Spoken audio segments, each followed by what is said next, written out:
Mr. Soriano, hinihintay ko lang si Sir Generoso. Mukhang may date kayo ah. Nag-food tasting kami para sa ihahanda sa kasal namin. Ewan ko nga kung bakit kailangan pa namin gawin yun. Pare-pares lang naman yung lasa. Teka, tama po ba yung narinig ko? Kasal? Congrats po. Congrats po, sir. Thank you. Congrats, It's a very intimate wedding. Mga farmers lang yung invited namin. Pero hindi ka kasama. It's okay, ma'am. Wala pong problema. Okay lang po yun.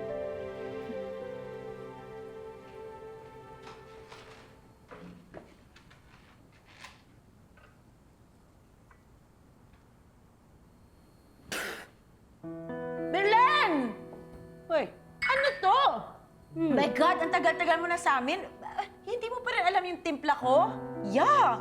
Uy, yan ang usual coffee mo. 2 brown sugar, 1 cream, freshly brewed Arabica. No way. Why is it so bitter then, huh? Baka ikaw ang bitter, hindi yung coffee mo. Are you mocking me? Ay, hindi naman sa ganon. Nag-aalala lang ako sa'yo. Parang bad mood ka na naman eh. Ano ba nangyari?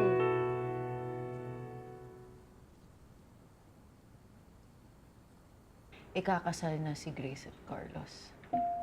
Oo. Akala ko okay ka na sa relasyon nila. Yeah, but I'm not like a light switch that you can just turn on and off. I'm a human too with feelings.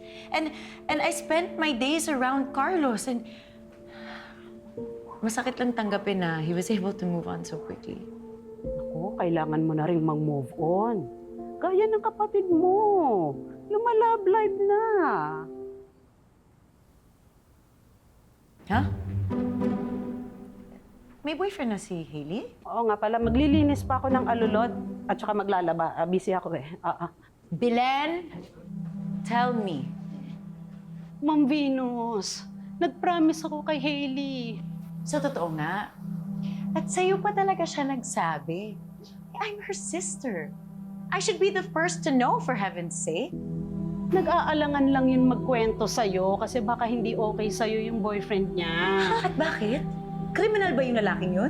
Uy, grabe ka naman. Hindi. Mabait yun. Masipag at kilala mo. Ayoko yung paikot-ikot tayo eh. Sabihin mo na sa akin, sino? Si Aris. Si Aris? Yung trabahador sa farm? Bakit siya pa? Sa dinami-rami ng lalaki, siya pa talaga? No. I cannot accept this. She has to break up with him. Teka nga, nasaan na ba yung magaling kong kapatid, ha? Tumawag nga. Nagpalipas muna ng gabi kasi delikado na ngang umuwi. Huwag kang mag-alala, uuwi na yon. Saan? Kila Aris. Lagot talaga sa akin ang lalaking yan. Oh! Uy, Venus, sandali! Venus!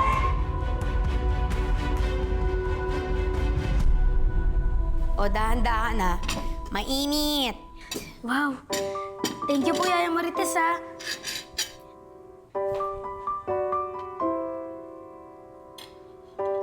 Pap?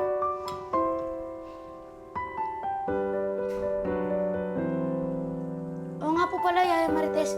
Ikaw po ba yung nagdala ng buo kanina sa guest room? Hindi ako. Iniwan mo nga yung bag pati books mo dun eh. Kaya nga, pinasok ko kanina. Eh di, paano po napunta yung book dun sa guest room? Aba ma, malay ko, baka duwende. O siya, iloload ko lang yung mga damit dun sa washing machine, ha? Diyan ka lang, kumain ka na marami. Apa.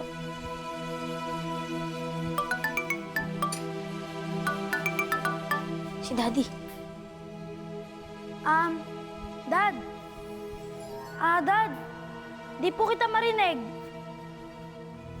Dad, mahina po yung signal niyo ata. Dad, choppy po kayo. Ha? Yung...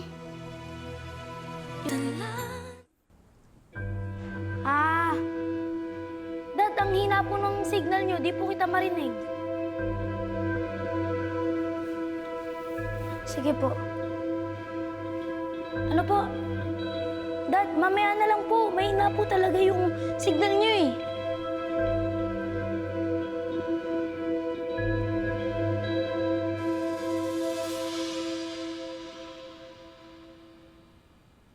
Teka. Ba't isa na lang to?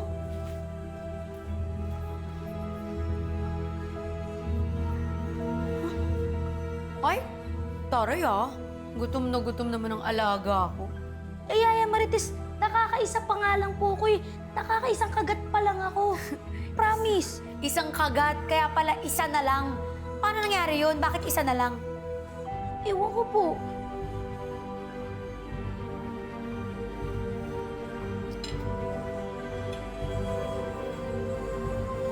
Eh, Marites.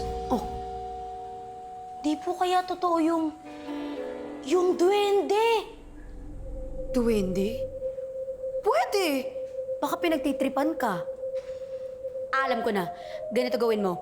Mag-offer ka ng food. Pwedeng fruits o kaya naman candies. Ilagay mo sa garden para hindi ka nagambalain. Ganun ginagawa namin sa probinsya. Okay? Sige po. Wait lang.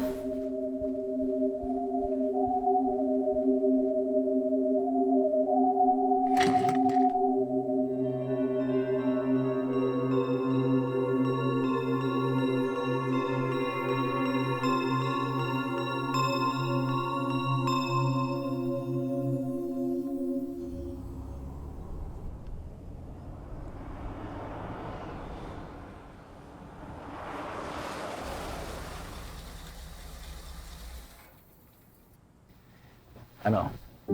Nag-enjoy ka ba sa date/wedding prep natin? Masaya talaga ako na kasama kita ngayon. Of course. At ako naman, mas lalong magiging masaya pagkasal na tayo. Okay. Sandali, iwanin ko lang to, ha?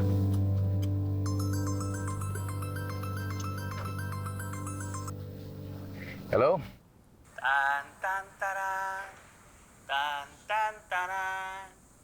Mabuhay ang bagong kasal.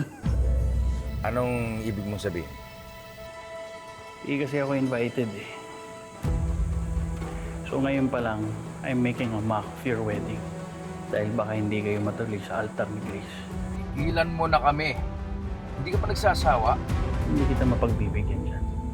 Ilang beses mo nang sinubukan saktan si Grace? Ano nangyari? Wala, di ba? Do you think you can do any better? Hindi.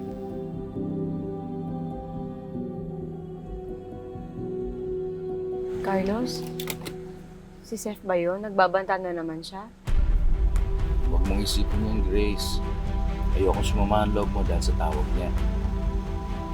Promise you, I will protect you no matter what. Carlos, mas may kakayahan ako na protektahan ka at si Doy. At hindi ako papayag ng mangyaring masama sa inyo. Pero si Seth, siya ang dapat mag-ingat. Pero naisip ko, Carlos, dapat ngayon pa lang mapigilan ko na si Seth.